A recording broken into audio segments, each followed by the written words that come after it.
Hello everyone, welcome back to the channel. आज हम CGL 2025 की ईडियम्स का सेकंड पार्ट करने वाले हैं। इस वीडियो में हम सारे ईडियम्स कंप्लीट कर लेंगे जो भी CGL 2025 में आए हैं। जिन्होंने पहला पार्ट नहीं देखा है वो पहला पार्ट भी ज़रूर देखें। उसमें भी हमने ईडियम्स कवर किए थे फर्स्ट हाफ के, और आज हम सेकेंड हाफ स्टार्ट करने वाले हैं। स्टार्ट करते हैं।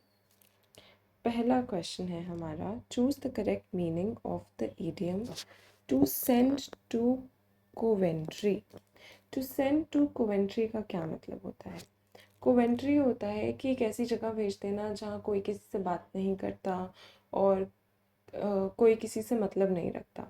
यहाँ पे इसका मतलब है किसी का बॉयकॉट कर देना, किसी को सोशली अलग कर देना, उसको सोशली इग्नोर करना। ठीक है, इग्नोर करने से रिलेटेड है, इग्नोर करने से, बॉयकॉट करने से रिलेटेड है। ठीक है, अब देखो ऑप्शंस कौन से हैं इसमें से। टू एग्जाइल नहीं, to subject someone to deliberate social ostracism, ostracism ये हमारा आंसर है। और ऑस्ट्रासिज्म का मैं आपको मीनिंग बता देती हूँ। इसका मीनिंग होता है बायकॉट करना।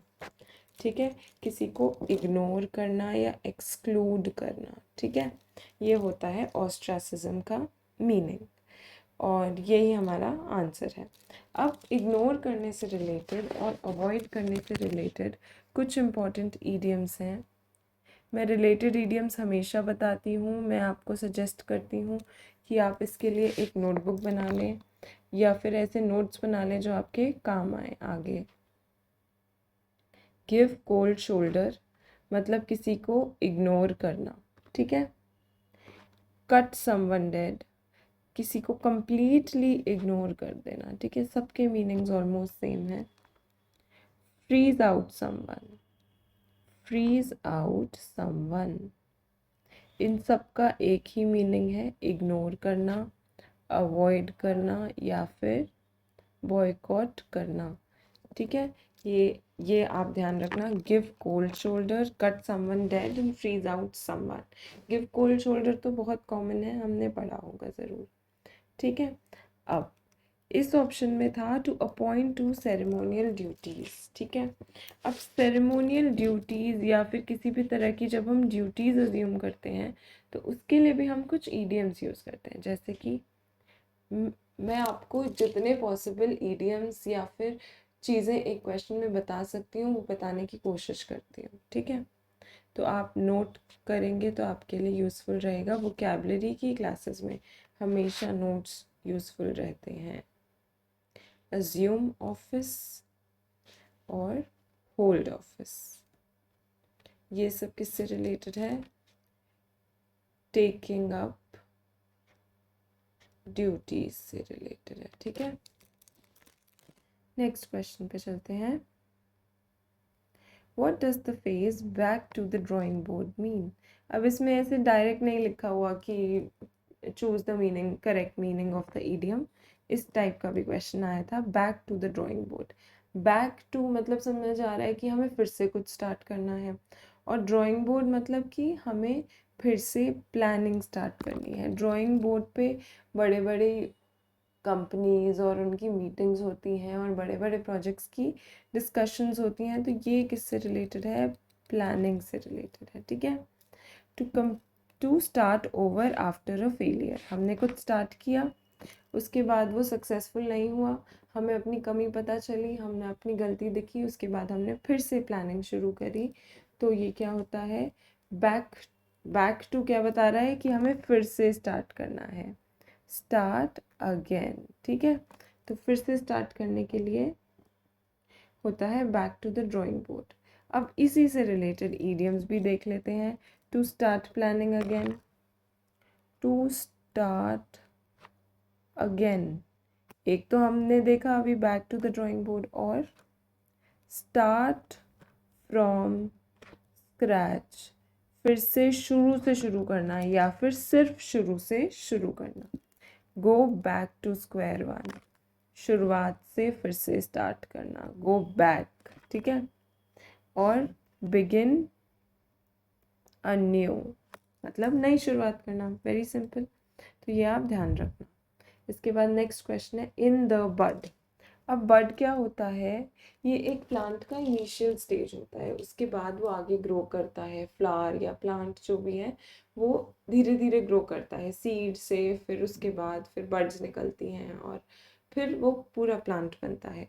तो ये क्या होता है, इसे हम कह सकते हैं अर्ली स्टेज, इन्फेंसी स्टेज, ठीक है। तो अर्ली स्टेज मतलब ये हमारा आंसर है, अर्ली और डेवलपिंग स्टेज, बड की स्टेज है, ठीक है। और ऐसे ही एक और होता है निप in the bud. Nib in the बड में हम क्या कहते हैं कि किसी को आरंभ में ही कुचल देना, किसी को स्टार्ट में ही ख़त्म कर देना। तो ये अभी उसकी स्टार्ट है, अर्ली स्टेज है, उसी में हमने उसको ख़त्म कर दिया, निप कर दिया, डिस्ट्रॉय कर दिया। अब अर्ली स्टेज से रिलेटेड कौन से ईडियम्स हैं, अर्ली स्टेज से रिलेटेड हैं, एक तो होता है in its infancy. In its infancy बच्चों के लिए यूज़ नहीं होता है सिर्फ, इन्फेंट वर्ड किसी भी प्रोजेक्ट का, किसी भी काम का, किसी भी गोल का या किसी भी नई शुरुआत का जब इनिशियल स्टेज होता है तो कहा जाता है कि ये जो काम है ये अपनी इन्फेंसी स्टेज में है। एक और एट द आउटसेट और इन एम्ब्रियो। एम्ब्रियो भी इनिशियल स्टेज है, तो ये अर्ली स्टेजेस के लिए यूज़ होता है, ठीक है। अच्छा, सेलिब्रेशन वर्ड दिख रहा है यहाँ मुझे। सेलिब्रेशन में क्या यूज़ करते हैं हम ईडियम्स, जैसे कि पेंट द टाउन रेड, पूरी जगह को अच्छे से सजा दो, ठीक है। और हैविंग अ सेलिब्रेशन को कहा जाता है हैव अ बॉल, मतलब उनके घर में कोई फंक्शन है, सेलिब्रेशन है, प्रोग्राम है, they are having a ball. ये बॉल कहाँ से आया है, यूरोपियन कल्चर में और इंग्लिश कल्चर में क्या होता है कि डांस ऑर्गेनाइज होते हैं, उनको वो बॉल कहते हैं, उनके जो फंक्शंस होते हैं उनमें वो बॉल्स ऑर्गेनाइज करते हैं, तो वो वहाँ से आया है, सेलिब्रेशन से बॉल। नेक्स्ट क्वेश्चन पे चलते हैं, make a clean breast of it. इसमें 3 ही ऑप्शंस अवेलेबल हैं। अब देखो, make a clean breast of it, clean को किससे रिलेट करेंगे हम, ऑनेस्टी से रिलेट करेंगे, ठीक है। क्लीन ब्रेस्ट ऑफ इट मतलब किसी चीज़ को साफ साफ बता देना। क्लीन, किसी को क्लीन चिट मिल जाती है तो क्या होता है कि पता लग जाता है कि ये इंसान इनोसेंट है, ये इंसान ऑनेस्ट है, इसने कोई गलती नहीं करी है। इसलिए जो इन्वेस्टिगेटिंग एजेंसीज होती हैं या पुलिस होती है, ये क्या करती है, केसेस में क्लीन चिट दे देती हैं कि ये ऑनेस्ट इंसान है, ये सच बोल रहा है, ठीक है। तो एडमिट समथिंग ऑनेस्टली होता है क्लीन चिट देना। अब क्लीन चिट देने से रिलेटेड या फिर ऑनेस्टी से रिलेटेड होता है कम क्लीन। आपके ऊपर कोई केस हुआ, कुछ भी हुआ, कोई आपके ऊपर कोई इल्ज़ाम लगा, तो उसके बाद क्या होता है कि आप उससे साफ सुथरे, आप बिल्कुल ऑनेस्टली बाहर आ गए, तो कम क्लीन, ठीक है। नेक्स्ट क्वेश्चन पे चलते हैं, rising to the occasion. Rising to the occasion का क्या मतलब है, राइजिंग टू द ओकेजन का मतलब है कि आपने अंडर प्रेशर आपने राइज किया, आप ओकेजन के अकॉर्डिंग बहुत ही अच्छा परफॉर्म करते हुए बाहर आए। जैसे वर्ल्ड कप का मैच है, ठीक है। अब वर्ल्ड कप के मैच में हर बैट्समैन पे बहुत प्रेशर रहता है, तो अगर पहले 2 या 3 ओपनिंग बैट्समैन जो होते हैं, इंपॉर्टेंट होते हैं, स्ट्रॉन्ग प्लेयर्स होते हैं, वो अगर आउट हो गए तो 4th 5th 6th नंबर पे जो क्रिकेटर्स आएंगे, जो बैट्समैन आएंगे, उन पे कितना प्रेशर होगा।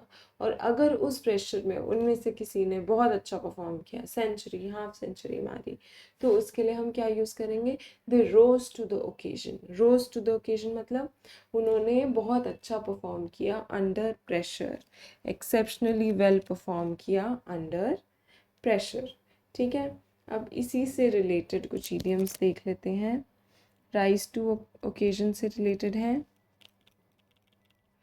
कम थ्रू भी कह सकते हैं, केम थ्रू भी कह सकते हैं, कि कोई किसी प्रेशर से निकल के बहुत अच्छे से जीतता हुआ बाहर आया। और स्टैंड अप टू चैलेंज, कोई अपने चैलेंज से एकदम स्टैंड अप किया उसने, उस चैलेंज से, उस चैलेंज को फेस किया। ठीक है, ये बस इतने ही रिलेटेड हैं। और नेक्स्ट क्वेश्चन पे चलते हैं। Sitting on the fence, sitting on the fence का क्या मतलब है? देखो, फेंस मतलब ये लगा लो कि दो चीज़ों के बीच की division.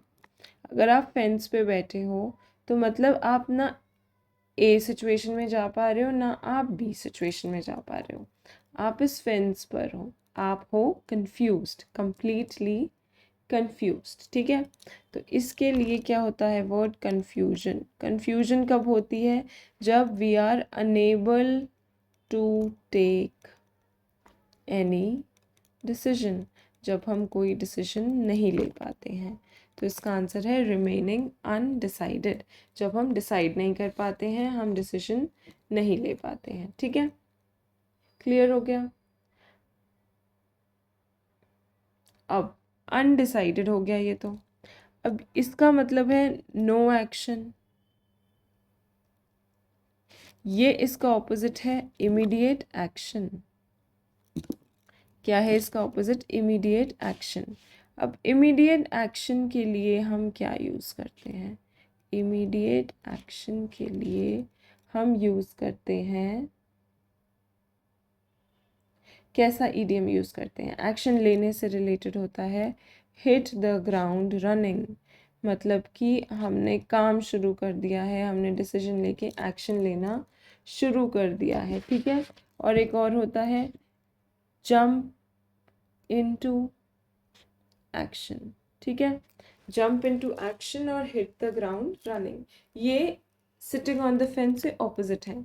Sitting on the fence का मतलब है हमारे पास कोई डिसीजन नहीं है, हम कोई एक्शन नहीं ले पा रहे और हम कुछ डिसाइड नहीं कर पा रहे। और सिटिंग ऑन द और इमीडिएट एक्शन का मतलब है हिट द ग्राउंड रनिंग। ठीक है, कि हमने इमीडिएट एक्शन लिया और हम काम कर रहे हैं उस पर। We are not sitting on the fence, we are taking action. ठीक है, नेक्स्ट क्वेश्चन देखते हैं। Kicked up a row, kicked up a row का क्या मतलब है? ठीक है, किक, किक कब करते हैं? गुस्से में ही करते हैं ना, जनरली गुस्से में किया जाता है। ठीक है, तो यहाँ पर किक का क्या मतलब है? हम इसको किससे रिलेट करेंगे? एंगर से या फिर एग्रेशन से। ठीक है, रो, रो को किससे रिलेट करेंगे? रो वर्ड किसके लिए यूज़ किया जाता है? आर्ग्यूमेंट के लिए या फाइट के लिए, या फिर एक और वर्ड होता है फाइट के लिए, स्कफल, मुठभेड़ को कहते हैं स्कफल। ठीक है, अब किक्ड अप अ रो का क्या मीनिंग हुआ? Reacting aggressively in a social setting, कहीं पे बहुत ज़्यादा गुस्सा करना। ठीक है, प्रोटेस्ट करना, आर्ग्यू करना, ये सब मीनिंग होता है। तो अभी जो क्या हुआ था, यहाँ पे हुआ था प्रोटेस्ट हुआ था सीजेपी का। तो प्रोटेस्ट के लिए, ये तो आर्ग्यूमेंट से रिलेटेड हो गया। प्रोटेस्ट के लिए एक और होता है, बहुत इम्पॉर्टेंट भी कह सकते हैं, कॉमन भी कह सकते हैं, रेज अ स्टिंक। ठीक है, करंट सिचुएशन से रिलेटेड है, हो सकता है कहीं ना कहीं किसी शिफ्ट में दिख जाए प्रोटेस्ट से रिलेटेड रेज अ स्टिंक। ठीक है, प्रोटेस्ट करना, प्रोटेस्ट स्टार्ट करना होता है रेज अ स्टिंक। और किक्ड अप अ रो की जगह एक और ईडियम हम यूज़ करते हैं, वो क्या होता है? Make a scene, scene create करना। ये तो हम बोलते हैं ना normally, don't create a scene. तो क्रिएट अ सीन का क्या मतलब है? लड़ाई मत करो, यहाँ पे आर्ग्यू मत करो, यहाँ पे शोर मत मचाओ। ठीक है, next question.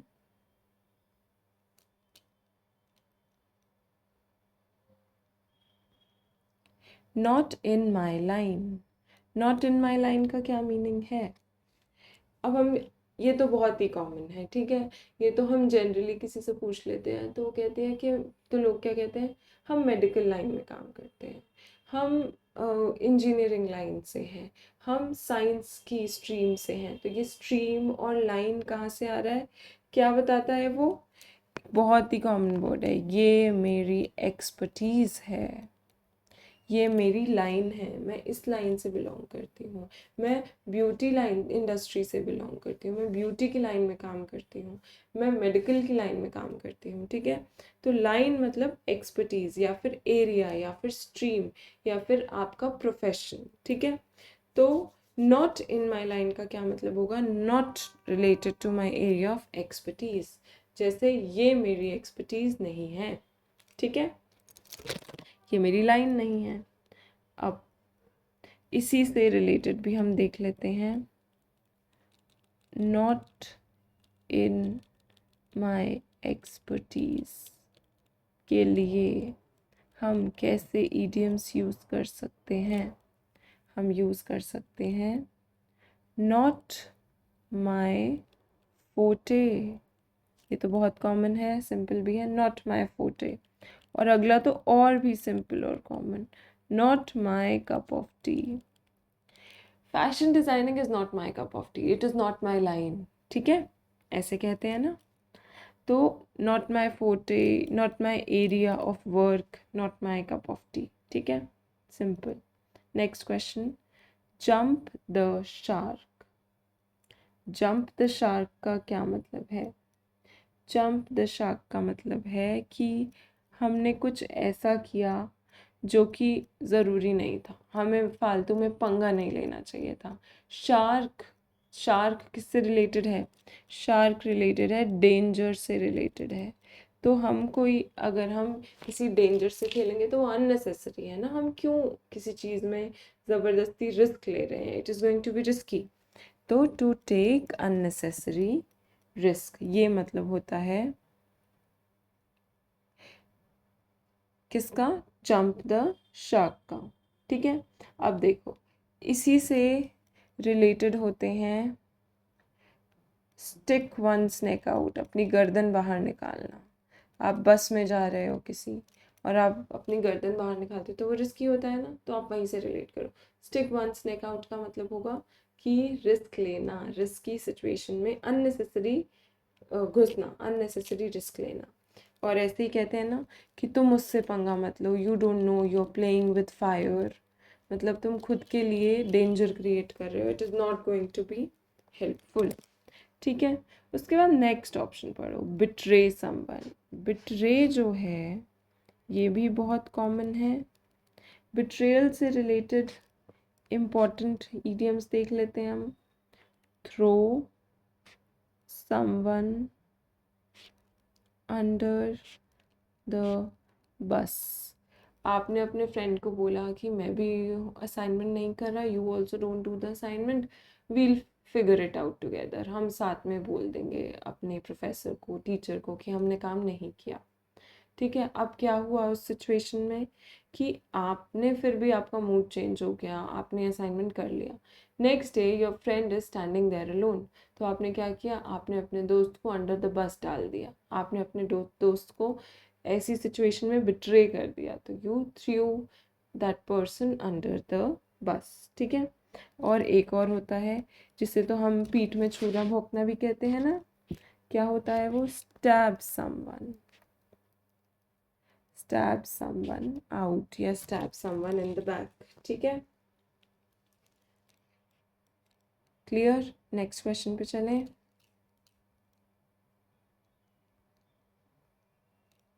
Writing on the wall. Writing on the wall का क्या मीनिंग है? राइटिंग ऑन द वॉल का मतलब है कि कोई चीज़ होनी थी और वो होने वाली है, वो पहले ही लिखी जा चुकी थी कि ये होकर रहेगा, और अब वो चीज़ क्या हो रही है? वो चीज़ एक्चुअल में हो रही है। और ऐसी चीज़ों के लिए, ये तो जैसे पुराने ये जो माइथोलॉजिकल टेल्स हैं कि ये पहले ही लिखा जा चुका था, ये चीज़ लिखी हुई है, इसकी भविष्यवाणी हुई हुई है, तो ये होकर रहेगी। तो वैसा कुछ कॉन्सेप्ट है राइटिंग ऑन द वॉल से रिलेटेड, ठीक है। मतलब कि कोई नेगेटिव चीज़ जो कि हम वो नहीं कर सकते, अवॉइड नहीं कर सकते, ठीक है। तो अवॉइड नहीं कर सकते मतलब वो रिटन है। तो a clear warning of inevitable Doom. Inevitable मतलब इनएविटेबल का मतलब होता है अनअवॉइडेबल, और डूम का मतलब होता है, बिल्कुल नेगेटिव सेंस का वर्ड है, इससे ये रिलेटेड है डिस्ट्रक्शन से। और डूम्सडे क्या होता है, एंड ऑफ द वर्ल्ड माना जाता है कि इस दिन दुनिया ख़त्म हो जाएगी डूम्सडे पे। तो अगर कोई कह रहा है ना कि it was my doomsday, doomsday भी एक तरह का इडियम है, या फिर एक फ्रेजल वर्ब कह सकते हैं, या फ्रेज कह सकते हैं। तो डूम्सडे क्या क्या मतलब हुआ कि बहुत ही नेगेटिव, बहुत ही सैड और बहुत ही ज़्यादा ज़िंदगी का एक बहुत ही ज़्यादा दुखी दिन, ठीक है, दैट इज डूम्सडे। ठीक है, writing on the wall, clear warning कि कुछ होने वाला है। ठीक है, इसी के जैसा एक और हम कह सकते हैं, स्टॉर्म इज ब्रूइंग। अब ये इसको हम वार्निंग भी मान सकते हैं कि कुछ ना कुछ तो गड़बड़ है, कोई तो तूफान की तैयारी है। बहुत सारे इडियम्स आपको ऐसे दिखेंगे कि मैं आपको सिंपल हिंदी लैंग्वेज में कन्वर्ट करके बताऊंगी, और आपको लाइफ लॉन्ग याद रहेंगे कि ये तो ऐसे कनेक्टेड है, इसका तो ये मीनिंग होता है, सिंपल। ठीक है, हो गया हमारा answer, clear warning of inevitable Doom. मैंने आपको डूम का मतलब बता दिया, क्वेश्चन समझा दिया, और रिलेटेड इडियम भी बता दिया है। नेक्स्ट क्वेश्चन पे चलते हैं। चलो नेक्स्ट क्वेश्चन से स्टार्ट करते हैं। Choose the correct meaning of the idiom harp on the same string. Harp on the same string का क्या मतलब है? सेम स्ट्रिंग का क्या मतलब है? मतलब कि बार बार सेम बात करना। सेम बात करना मतलब रिपीट करना। ठीक है, कोई इंसान जो बार बार एक ही चीज़ को रिपीट करता रहता है उसे हम कहते हैं harp on the same string. ठीक है, तो इसका क्या आंसर है? रिपीट सिंगल आइडिया एंडलेसली, बार बार सेम बात को रिपीट करते रहना। ठीक है, इसको कहते हैं harp on the same string. अब रिपीट से रिलेटेड क्या वर्ड्स हैं हमारे पास? एक तो है बीट अ डेड हॉर्स, मतलब कुछ हो गया और उसके बाद आप कॉन्टिन्यूसली सेम ही बात कर रहे हो, तो इसे कहते हैं बीट अ डेड हॉर्स। इसका मीनिंग होता है रिपीट यूजलेसली। अब इसका कोई पर्पस नहीं है, पर हम वही बात रिपीट करते जा रहे हैं। और एक और होता है common, go on and on.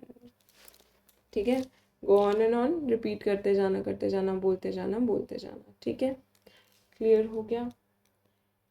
Next question है, cut the Gordian not. Cut the Gordian not का क्या मतलब है? कट द गॉर्डियन नॉट का मतलब है कि कोई बहुत बड़ी प्रॉब्लम थी और अब आपने उसका सॉल्यूशन निकाल लिया है। आपने उसका सॉल्यूशन निकाल ली, की निकाल ली, या फिर आपको पता चल गया कि आपको इस सिचुएशन से कैसे डील करना है। ठीक है, तो आपने क्या किया, ऐसी नॉट को जो परेशान कर रही थी कट कर दिया, मतलब आपने सॉल्व कर लिया। ठीक है, क्या कर लिया? सॉल्व। तो to solve a complex problem decisively, decisively एक कॉम्प्लेक्स प्रॉब्लम का क्या निकाल लिया? सॉल्यूशन। ठीक है, अब इससे रिलेटेड ईडियम्स हैं, break the dead lock, deadlock break करना, और क्लियर द हर्डल, मतलब जो परेशानी थी, जो कॉम्प्लेक्सिटी थी, जो प्रॉब्लम थी, उसको क्या कर लिया? सॉल्व कर लिया, क्लियर कर लिया। क्लियर द हर्डल और ब्रेक द डेडलॉक, मतलब आप एक जगह आके फंस गए थे, डेडलॉक पे आ गए थे, तो वहाँ से आपने उसको ब्रेक करके सिचुएशन को संभाला, सॉल्यूशन निकाला। ठीक है, next, choose the correct way meaning of the idiom know which way the wind blows. अब देखो, ये तो बहुत ही सिंपल है, ये तो हम बहुत बार सुनते हैं, इलेक्शन कैंपेन्स के टाइम सुनते हैं, न्यूज़ चैनल्स पे सुनते हैं कि ओपिनियन पोल्स होते हैं, वो क्या बताते हैं कि हवा का रुख किस तरफ है, मतलब लोगों का जनरल ओपिनियन क्या है। Which way the wind blows, wind क्या बता रहा है यहाँ पे? पीपल या फिर पब्लिक ओपिनियन बता रहा है। ठीक है, कि पब्लिक का क्या ओपिनियन है, पब्लिक क्या चाहती है, पब्लिक क्या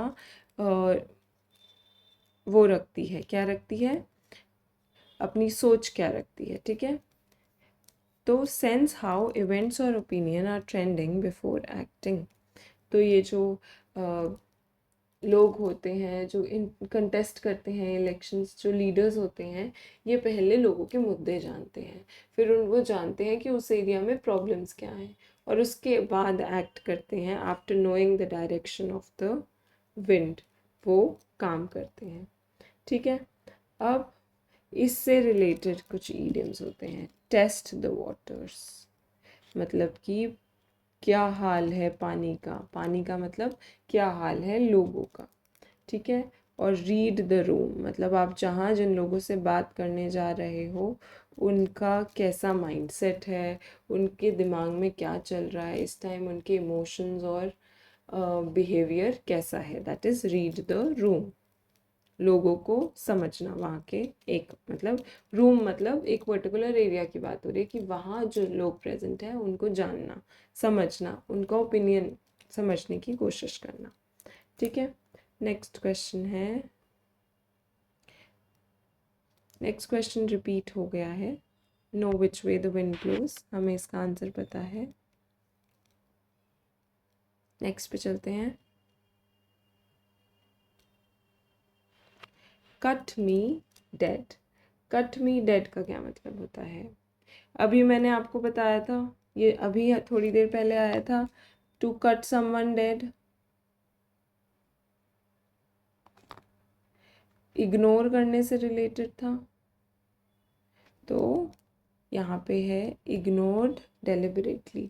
इग्नोर वाला क्वेश्चन हम पहले भी कर चुके हैं। कौन से वो किए थे हमने? इग्नोर से रिलेटेड, बायकॉट से रिलेटेड, give cold shoulder, cut someone dead, freeze out someone. ठीक है, अभी करके आए थे हम, ये उसी से रिलेटेड हैं सारे। ठीक है, कट मी डेड, डेड का मतलब है कि आपके लिए वो इंसान एग्जिस्ट ही नहीं करता है, तो आप उसको क्या करोगे? आप उसको इग्नोर कर रहे हो, अवॉइड कर रहे हो, तभी तो वो इंसान आपके लिए एग्जिस्ट नहीं कर रहा है। ठीक है, break one's duck, break one's duck का क्या मतलब है? ब्रेक वंस डक का मतलब है कि देखो, डक वर्ड तो हमने सुना है ना, कहाँ सुना है? क्रिकेट मैचेस में सुना है कि वो डक आउट हो गया, मतलब 0 रन्स। ठीक है, 0 रन्स पे आउट हो जाते हैं, तो ऐसा ही कोई वर्ड बोलते हैं ना डक से रिलेटेड। ठीक है, तो ब्रेक वन स्टक मतलब आपका स्कोर अभी तक 0 था, अब आपने उसको ब्रेक कर दिया, तो फाइनली इसका ये मतलब है कि आपको आफ्टर सो मेनी फेलियर्स या फिर आपको अपनी पहली सक्सेस मिली। तो ब्रेक वन स्टक मतलब आप जो 0 पे चल रहे थे वो ब्रेक करके आप आगे बढ़ गए।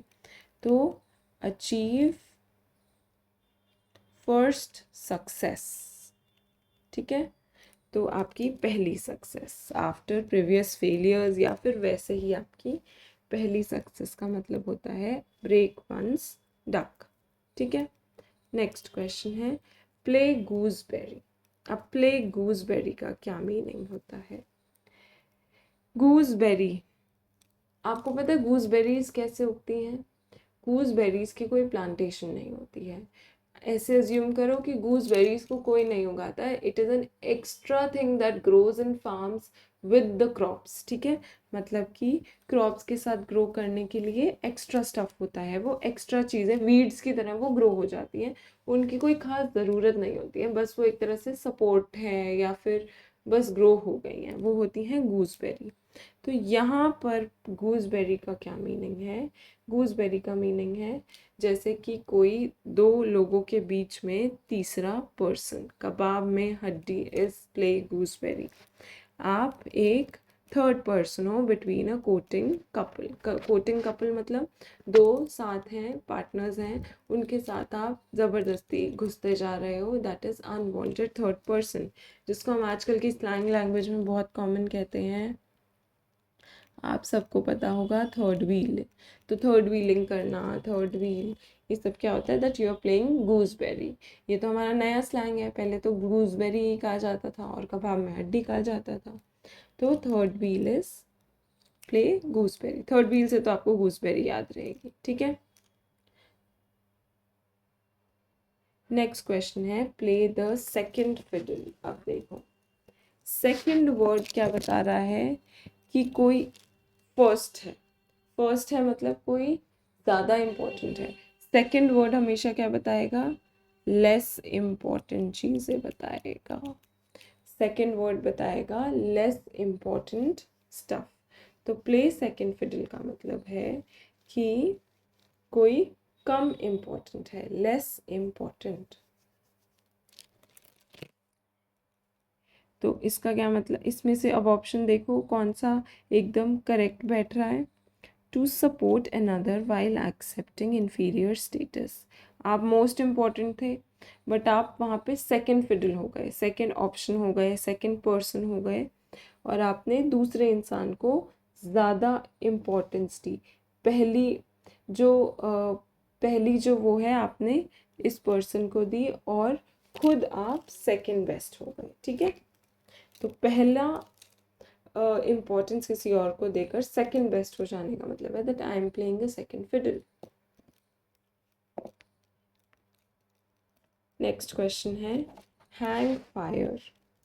हैंग फायर का क्या मतलब है,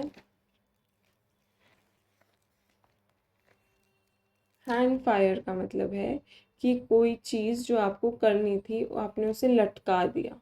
ठीक है, आपने उसमें जल्दी से डिसीजन नहीं लिया, आपने उसको कोई डिसीजन को लटका दिया। हैंग जब भी वर्ड आएगा ना तो हैंग का यही मतलब होगा कि आप डिसाइड नहीं कर पा रहे हो, आप सिचुएशन में लटके हुए हो एक तरह से।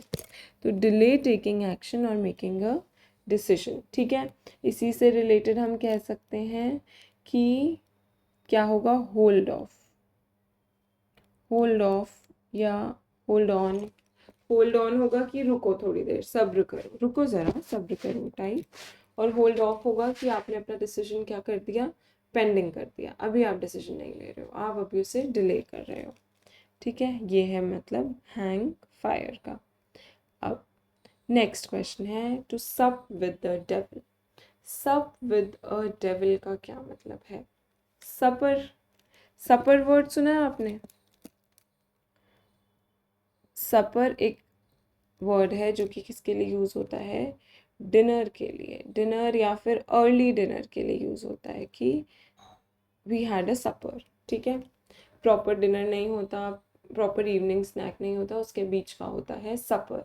ठीक है, तो सपर का मतलब है कि आपने किसी के साथ उठे बैठे खाना खाया। ठीक है, सप विद द डेविल। डेविल का क्या मतलब है, डेविल का मतलब है एक नेगेटिव वर्ड है, तो नेगेटिव इंसान, डिसऑनेस्ट हो सकता है, करप्ट हो सकता है या फिर रॉन्ग हो सकता है, किसी भी तरीके से गलत इंसान हो सकता है। ठीक है, तो अगर आप किसी ऐसे इंसान के साथ खाना खा रहे हो मतलब आप उस ऐसे इंसान के साथ क्या रख रहे हो, कांटेक्ट रख रहे हो, आप उस इंसान के साथ उठ बैठ रहे हो।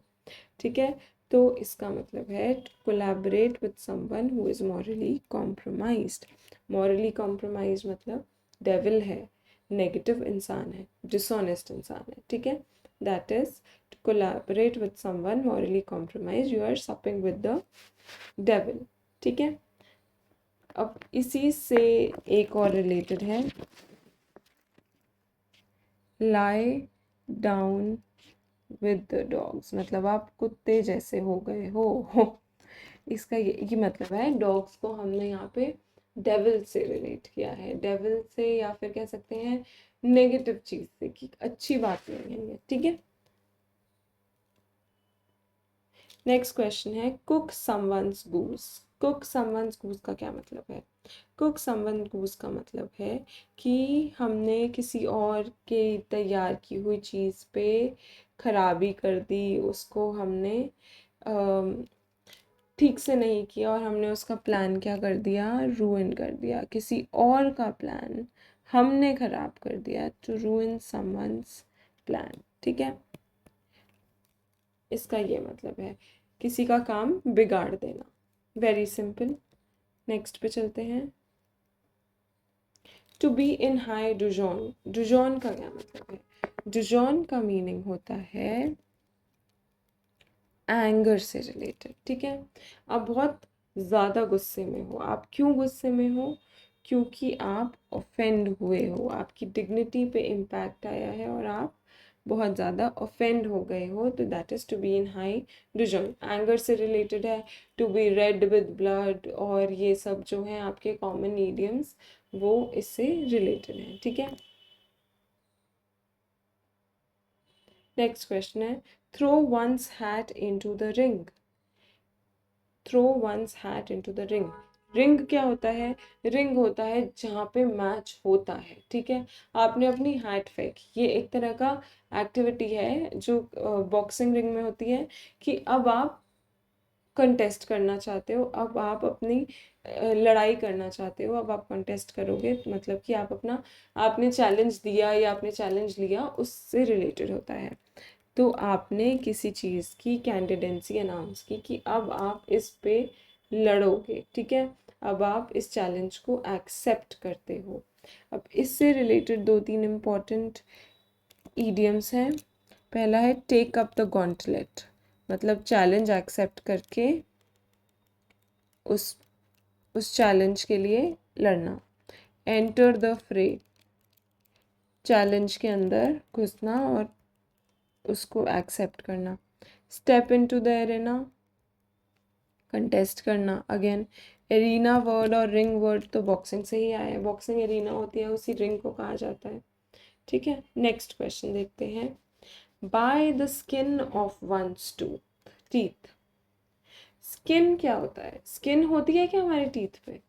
हमारे टीथ पे तो बिल्कुल स्किन नहीं होती है, मतलब कि इसको कह सकते हैं कि स्किन ऑफ वन टीथ का मतलब है ऑलमोस्ट नथिंग, क्योंकि स्किन तो है ही नहीं ना टीथ पे, या बेरली, तो कोई चीज़ जो है ही नहीं, ठीक है। तो इसका क्या मतलब है कि कहीं से बचना with the barest possible margin, जो कि पॉसिबल ही नहीं था, जो ऑलमोस्ट नथिंग के बराबर था, उतने मार्जिन से हमने खुद को बचाया। ये तो बहुत कॉमन है, बाल बाल बचना। और इसी से रिलेटेड इडियम्स हैं hair breadth escape. Hair breadth escape का मतलब है कि हम बस बहुत मुश्किल से खुद को बचा पाए, ठीक है। उसके बाद एक और होता है हैव अ नैरो एस्केप। बहुत, ये अगेन दोनों का क्या मतलब है?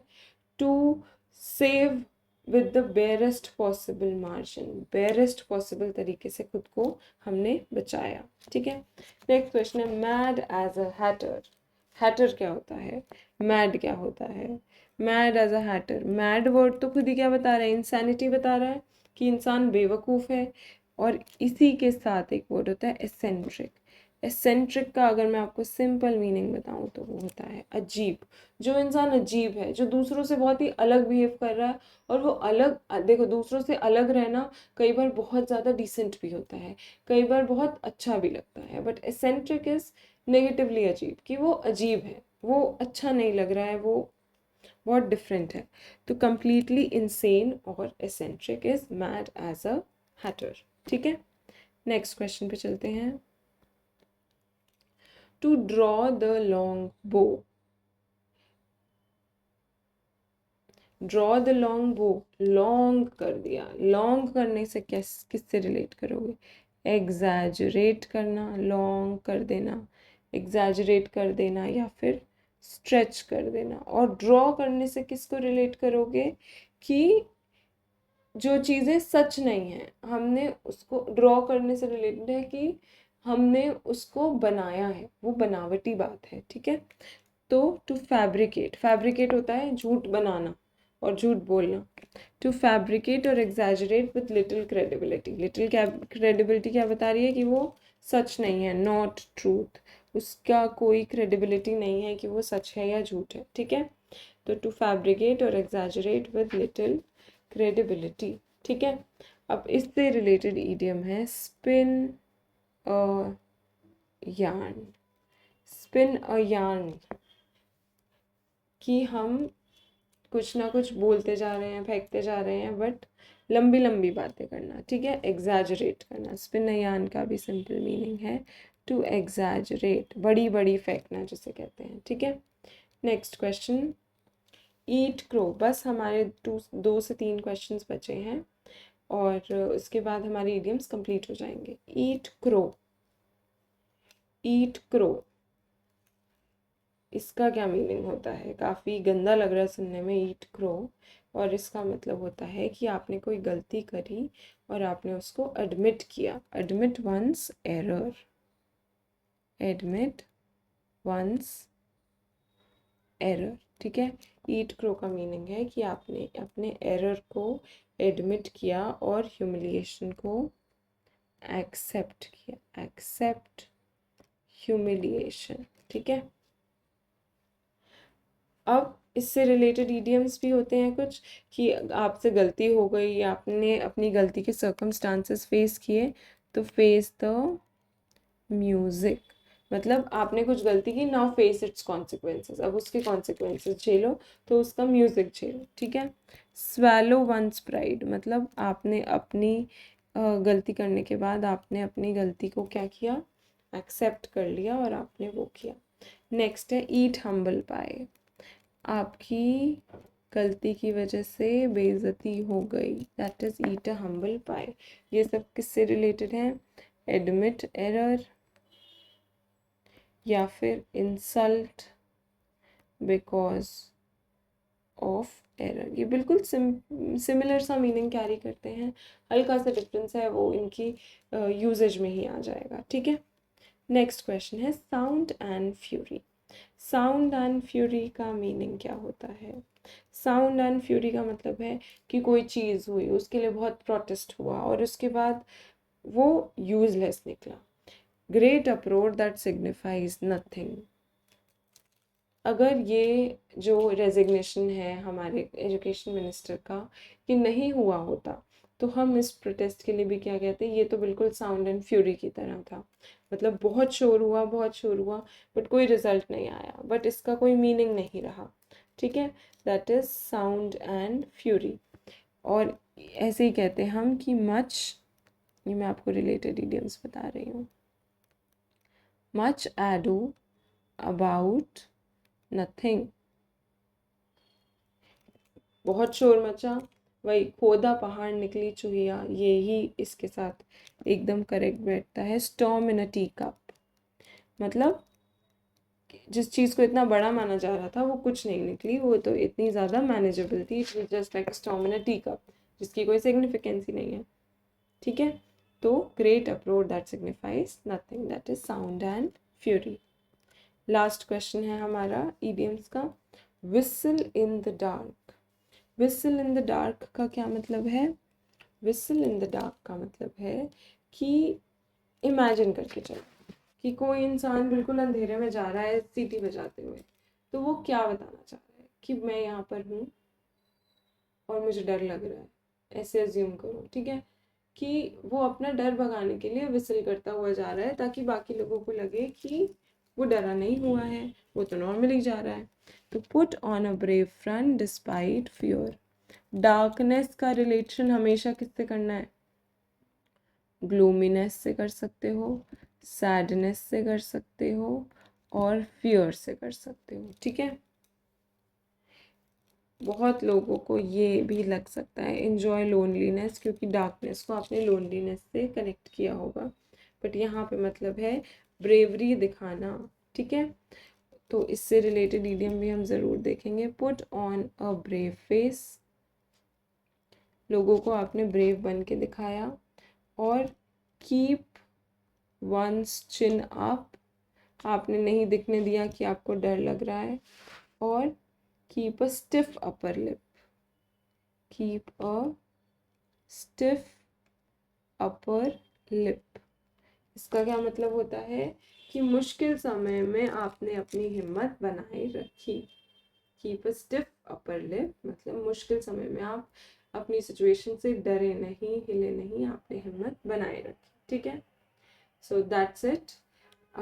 इसके बाद हमारे सारे इडियम्स कंप्लीट हो चुके हैं।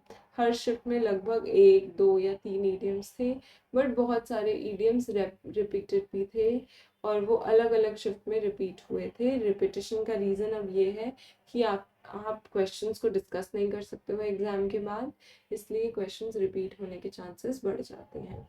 अब नेक्स्ट क्लास में हम यही CGL 2025 के PYQs का कोई और टॉपिक, नया टॉपिक स्टार्ट करेंगे। और जिसने पहली वीडियो नहीं देखी है वो पहली वीडियो भी ज़रूर देखना। वीडियो यूज़फुल लगी हो तो please do like, share and comment, and also subscribe the channel. Thank you.